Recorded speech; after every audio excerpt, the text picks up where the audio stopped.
up, and good morning, guys. Welcome to another video on the Meta Beauty channel. I'm always so grateful to sit here and just truly honored to share the wisdom that I've learned and accumulated throughout my life. I actually love making videos first thing in the morning, but I actually made a pit stop this morning and went to the grocery store because there's nothing that I hate more than human trafficking, and if I didn't get it done like first thing in the morning, I was gonna run into that human traffic midday, which is the worst. So this is like third stop. Like, yeah, it's like the third stop of the day. But anyways, always grateful for another opportunity to share all this wisdom. And today's topic is actually requested again. I love this topic, and I feel like I want to not like overwhelm you guys with information, so I'm gonna do my best to keep them short and sweet. That's been one of the greatest life challenges that I've had, but I'm gonna do my best, and I really just want to condense and refine like the topic. And the topic is feelings versus emotions, right? The juice of life, the things that add so much quality to our lives, right? Our experience with feelings and emotions is definitely shaped by our perception. What we see, what we feel, and what we experience is based on our own past experiences, or also how we tend to view feelings and emotions, right? I will say that throughout my life, I've had different like perspective towards feelings and emotions. I most of my life I spent completely blocking all feelings and emotions because it was too overwhelming for me to feel. And I spent most of my life in the fight or flight survival mode, and at that mode there is no feeling or emotion. Your body's just always geared up all the time, always ready to fight whatever threat is against it. So I I practically ignored feelings and emotions for most of my life, which is what brought me towards this insight of feelings and emotions, because once I became safe enough in my body and allowed myself to feel the emotions and feel the feelings, everything changed. And that transition was so tough because when you go from feeling nothing to feeling everything, it's like, it's crazy, and I've had the tendency to go from both extremes in life. So I have both perspectives, and I'm looking forward to sharing both. This is completely my own experience with feelings and emotions. I'm not saying that I'm right. I'm just sharing my experience, and hopefully it can help you guide your experience with feelings and emotions in your life. But from my experiences, I have observed that emotions are more free than feelings. Emotions tend to travel throughout our bodies. They tend to be very fast. They tend to be literally energy in motion, right?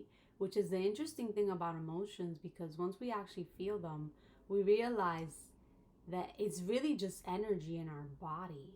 And that energy is giving us information. And we choose what we want to do with that information or energy.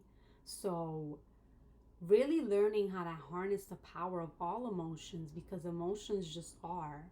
Whether or not they're good or bad is based on our interpretation of it. And we choose what to do with them, right? This is the power of emotions, right? And they come at all intensities. So whenever we have high level emotions, low level emotions, we can always use them. We direct them. That's the number one rule you should always keep in mind. We always direct our energy and our emotion. And the moment we realize that is the moment where we become our own internal alchemists, because we realize that we're not a slave to our emotions and we can do anything we want, right? Some of the best workouts in history that I've had were out of absolute rage of emotion. You know, I always say like my body was built out of like 90% rage and anger because it's the only form of getting rid of my anger that I knew growing up, and I experienced a lot of anger as a child. So, yeah, that's always interesting. But yes, emotions travel. Emotions give us information. They're a physiological experience. They affect our experience in our bodies, right? And then it's been my experience that feelings are more localized. They tend to not travel as much as emotions, and they tend to not, this isn't always the case, but they tend to be fixed, and you could kind of pinpoint where you're feeling it, right? Like, where are you feeling the feeling? They tend to be in a specific body part. You can literally say, okay, I feel this. Like when you have a stomach ache, I feel like I have a stomach ache, right? Like you can pinpoint it. That, I would say, that's the tricky part with feelings and emotions. Like, feelings are more fixed. You can pinpoint them exactly, like where they are, where you're feeling it. You can identify it too. You can identify and name a feeling. Emotions are a little bit harder because it really is, it's immediate and you feel it. You feel the immediate like surge of emotion, but you can't really identify or name it because you realize it's just energy. And in order to really feel it, you have to let it settle. So that's why I say feelings are more like fixed, they're more localized because you can feel them in a specific place in your body. And this has just been my own experience. Like, I've literally like felt things in like different parts of my body, and I can identify what I feel and like the connection to the feeling, the body part, and the experience, and make sense of it. And then all of this has made me realize like the dance between our experiences, our feelings, our thoughts, our emotions, how they're all interconnected and how they all play a role in shaping this experience in our bodies. And this can be a good or bad thing because if we don't take control of it, usually contributes to illness or long-term disease. And this is why I'm a firm believer that the only type of problem that exists in this world is an energy problem. Like, all illnesses, all health conditions can be pinned down to a specific energy block or a specific energy problem happening in the body.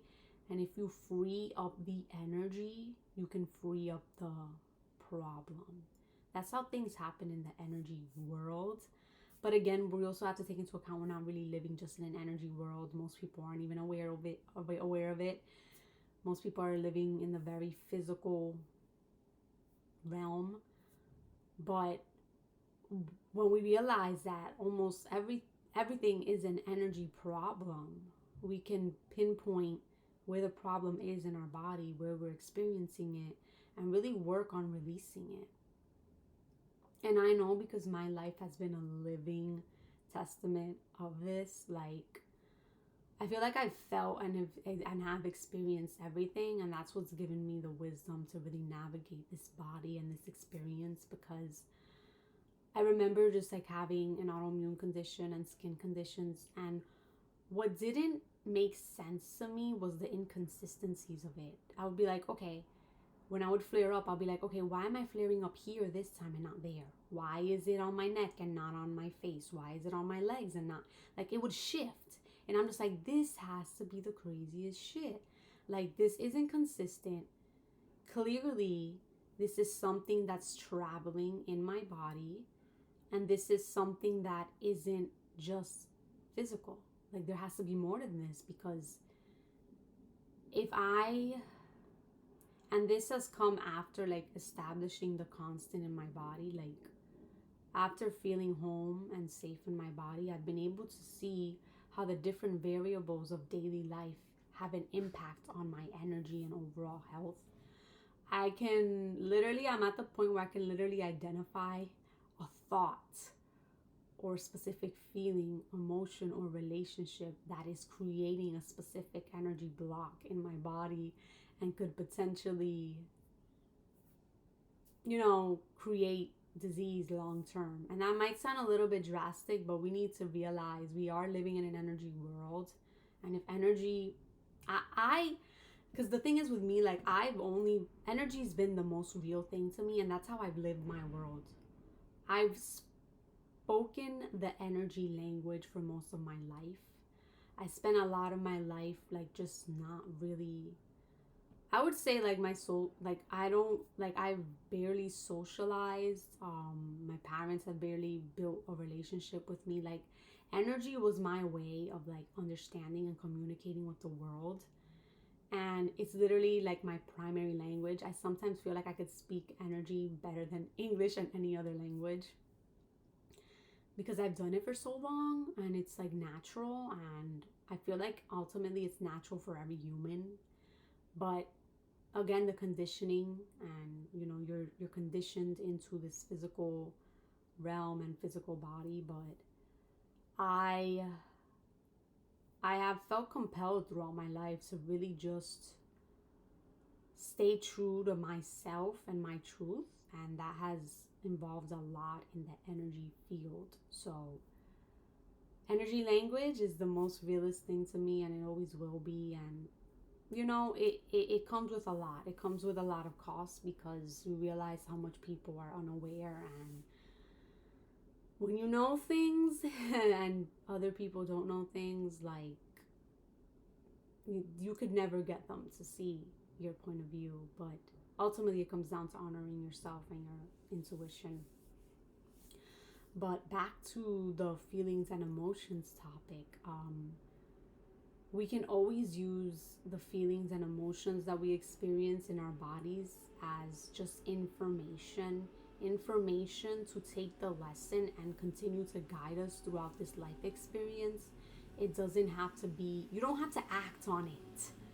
Like, I always felt like I had to act on my feelings and emotions, and even though sometimes you should, like, you don't always have to.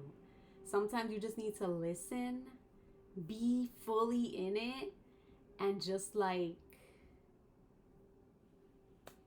continue to carry on in life, because you're just here to pick up and let go. You gotta master that balance. But yeah, that has been my experience in my body and with feelings and emotions. Hope it helped kind of clarify certain things that you're experiencing at the time.